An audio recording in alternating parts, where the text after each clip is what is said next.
Ya, ke depan mungkin kita akan kehilangan sosok Jokowi yang mulai terisolasi dan tidak lagi muncul-muncul di media, dan mungkin memang lebih baik begitu supaya kemarahan orang terkait aksi-aksinya, terkait langkah-langkahnya untuk mempermudah atau mencarikan kerja bagi anak-anaknya.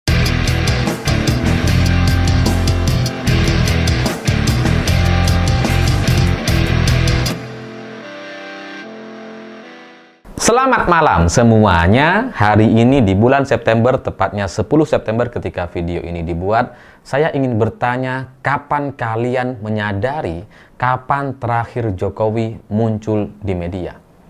Pasti sudah lama sekali. Sampai kita nggak ingat kapan Jokowi muncul ya. Kalau kita cari di Google juga sudah tertutup atau sudah sangat lama sekali gitu. Tapi setelah saya coba pikirkan, renungkan, dan ingat-ingat, seingat saya kalau nggak salah, terakhir Pak Jokowi muncul atau memberikan pernyataan di media atau menjawab wartawan, itu tanggal 31 Juli terkait impor gula, terkait kasus Tom Lembong. Dan setelahnya nggak ada. Bahwa kemudian setelah itu Pak Jokowi hadir di acara hari ulang tahun kemerdekaan Indonesia di Istana, hadir di sidang tahunan MPR, iya, ada beritanya di mana-mana, tapi pernyataannya sangat-sangat minim sekali. Dan setelah itu, udah nggak ada lagi. Di sosial media, kalau kita lihat di akun Instagram atau Facebooknya Pak Jokowi, terakhir postingan Jokowi berkegiatan itu pada tanggal 24 Agustus. Sisanya, ya udah nggak ada. Bahwa kemudian ada masalah atau kasus tragedi atau Afan Kurniawan ditabrak dan dilindas mobil Brimob, memang Pak Jokowi juga mengucapkan innalillahi wa inna ilaihi roji'un, tapi setelah itu juga sepi, nggak ada. Dan ini tidak biasa gitu, karena apa yang terjadi di bulan-bulan sebelumnya, di bulan Juli gitu ya, sebelum bulan Agustus, itu Pak Jokowi sangat lincah sekali bermain di media. Beritanya, wah, tiap hari rasanya hampir selalu ada gitu. Selalu ada berita baru. Entah menanggapi Roy Suryo, entah menanggapi isu-isu terkini, situasi terakhir, dan seterusnya. Sangat atraktif sekali Jokowi di media. Tapi sekarang, di tengah situasi seperti ini, Pak Jokowi juga kemudian sangat-sangat menepi. Jadi kayak nggak ada suaranya lagi. Padahal biasanya tiap hari muncul. Apakah ini karena sakitnya tambah parah, atau memang ada masalah komunikasi atau ada kesadaran baru? Karena ketika Pak Jokowi di bulan Mei, Juni lalu begitu gencar sekali, kayak masih presiden gitu ya.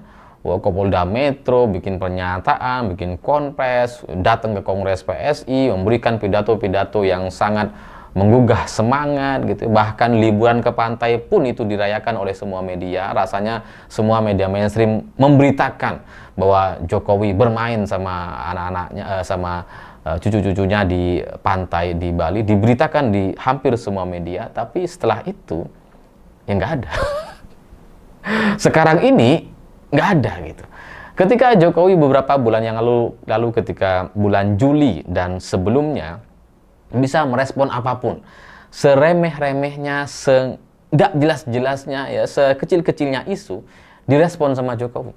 Bahkan ketika ada isu kader PSI menyebut Jokowi itu setara nabi, itu juga direspon sama Jokowi.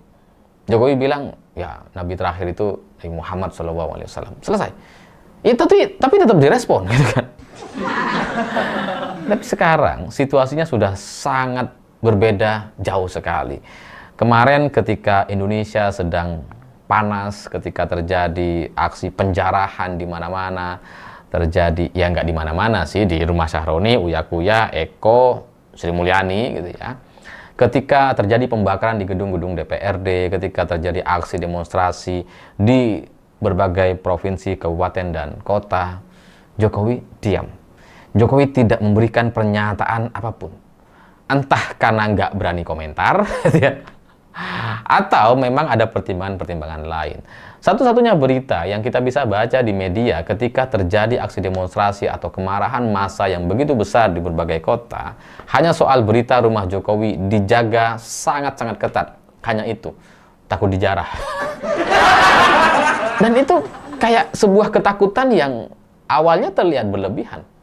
Ngapain orang mau menjarah rumah Jokowi gitu kan?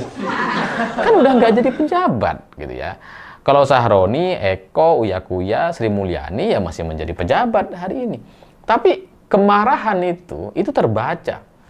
Pak Jokowi atau orang-orang yang ada di sekelilingnya itu menyadari bahwa bisa saja kemarahan itu mengarah ke Solo. Dan setelah itu, setelah munculnya aksi demonstrasi, kebakaran, penjarahan, itu membuat Pak Jokowi semakin senyap, semakin diam, dan tidak muncul-muncul lagi di media. Tapi ya bukan cuma gara-gara atau sejak itu. Sejak sebelumnya pun sudah mulai menurun atau mengurangi suasana konfes atau suasana tanya jawab doorstop di rumahnya. Sudah nggak ada lagi pertunjukan-pertunjukan ya orang-orang antri panjang di rumah Jokowi untuk bertemu, salaman, dan seterusnya. Jadi dalam kesimpulan saya, hari ini Jokowi mulai terisolasi dari media. Entah karena wartawan di rumahnya sudah membubarkan diri, entah karena kena efisiensi atau anggarannya nggak ada. Atau memang Pak Jokowi sendiri memutuskan untuk stop dulu dan mengurangi frekuensi munculnya di media karena ada kekhawatiran yang harus dipertimbangkan. Kalau dari apa yang saya baca gitu ya, dari apa yang saya perhatikan, mungkin Jokowi sudah mulai menyadari, nampak baru sadar bahwa dirinya itu atau Jokowi sebagai mantan presiden udah nggak bisa kayak dulu. Dan itu sangat terasa sekali ketika hari ulang tahun kemerdekaan Indonesia kemarin. Kalau Jokowi di masa lalu selalu menjadi pusat perhatian, selalu menjadi pemberitaan yang baik, yang positif di berbagai media. Tapi ketika hari ulang tahun kemerdekaan, ketika 17 Agustus, kita bisa melihat dan menyaksikan bagaimana Ibu Iriana yang nampak tidak sadar waktu itu, yang masih nampak berkuasa penuh di Indonesia sebagai istri dari penguasa, bisa berjoget ria dan orang-orang di sekelilingnya tidak ada yang merespon. Berita-berita yang muncul di media juga nyaris tidak ada, dan kalau ada pun itu begitu negatif sekali. Dari sana nampaknya muncul kesadaran-kesadaran baru bahwa Jokowi hari ini sudah bukan presiden, sudah orang yang berbeda dan suasananya tidak sama lagi seperti sebelumnya. Ketika Bu Iriana joget-joget dan itu menjadi cukup negatif, apalagi ditambah dengan gorengan-gorengan di DPR yang berjoget-joget dan menjadi alasan atau pemicu aksi demonstrasi, dari situ semakin menyadarkan Jokowi nampaknya bahwa ada banyak orang yang marah dengan dirinya. Dan kabar buruknya, kemarahan orang-orang kepada keluarga Jokowi, kepada Jokowi, Gibran, atau Kaisang, itu tidak bisa dikendalikan. Karena suka nggak suka, faktanya Gibran adalah wakil presiden yang jadi cawapres lewat jalur perubahan undang-undang di MK. Itu faktanya. Beberapa orang mengatakan ini adalah anak haram konstitusi, anak haram demokrasi. Kaisang juga kurang lebih sama. Dia jadi ketua umum partai hanya 2 hari. Masuk partai kemudian langsung jadi ketum. Jadi ini adalah 2 fakta, 2 masalah, 2 beban bagi keluarga Jokowi yang kemudian memunculkan kemarahan besar di benak masyarakat Indonesia yang selama ini tidak disadari dan dianggap wah masyarakat cinta kok dengan Jokowi. Oh, masyarakat pasti nanti akan menerima dan sebagainya. Tapi setelah beberapa bulan tidak menjadi presiden, setelah aksi demonstrasi kemarin, setelah ada kerusuhan-kerusuhan besar, mungkin itu bisa menyadarkan Jokowi bahwa kemarahan orang-orang itu nyata dan tidak bisa dinafikan atau dianggap enteng. Jadi ya sekarang ditambah lagi dengan suasana yang terjadi di Nepal, kerusuhan, pembakaran, bahkan Perdana Menterinya mengundurkan diri. Ini nampaknya semakin menyadarkan Jokowi bahwa ya sebaiknya diam, karena kalau Pak Jokowi bicara, merespon apapun pernyataannya itu akan memancing kemarahan orang. Dan yang akan paling dirugikan adalah Gibran. Adalah Gibran yang menjadi wakil presiden hari ini. Jadi ketika terjadi aksi demonstrasi kemarin, terjadi kerusuhan, penjarahan kepada pejabat-pejabat di Indonesia, dan kemudian rumah Jokowi dijaga begitu ketatnya, itu adalah sebuah tanda kesadaran baru bahwa ya orang yang marah di Indonesia kepada Jokowi itu juga lumayan besar. Sehingga perlu penjagaan yang juga sedemikian baiknya. Jadi ya inilah kenyataan Jokowi hari ini yang kemudian bisa kita simpulkan sebagai sudah mulai terisolasi. Ya, dengan demo yang terjadi di akhir bulan Agustus kemarin yang mengejutkan, dengan tragedi yang terjadi di Nepal, ya itu rasanya secara otomatis membuat Jokowi ke depan akan semakin diam dan semakin tidak muncul di media.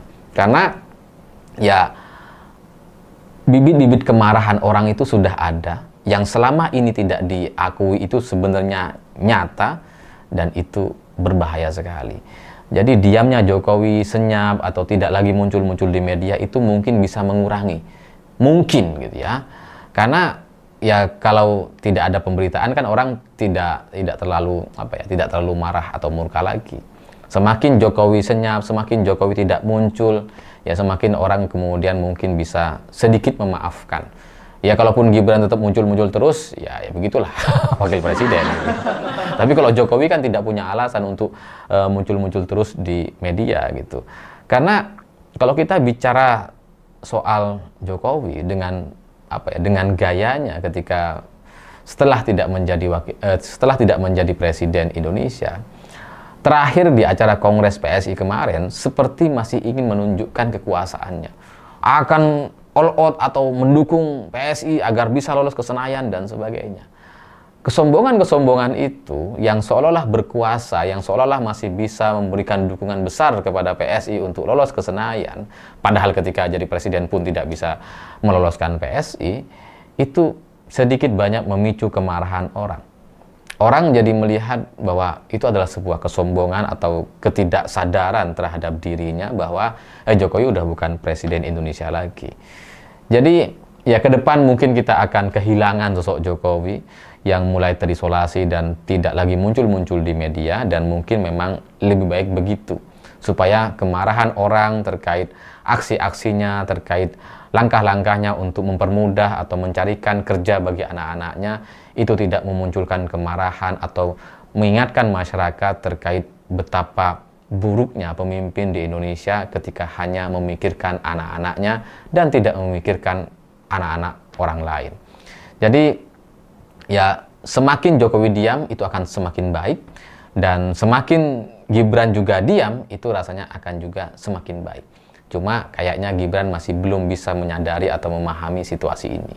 Jadi video ini saya buat semoga itu bisa membuat satu kesadaran baru untuk Gibran, dan ya semoga ada stafnya yang nonton supaya bisa sedikit menasehati bahwa kemunculan Gibran itu tidak diharapkan. Sampai kapanpun, sampai 2029 atau sampai kapanpun, sejarah sudah dituliskan bahwa Gibran maju sebagai cawapres dengan mengubah undang-undang di MK, dan dia hanya modal wali kota 2 tahun yang itu pun didukung penuh oleh anak buah bapaknya. Saya pikir itu. Terima kasih sudah menonton. Begitulah kura-kura.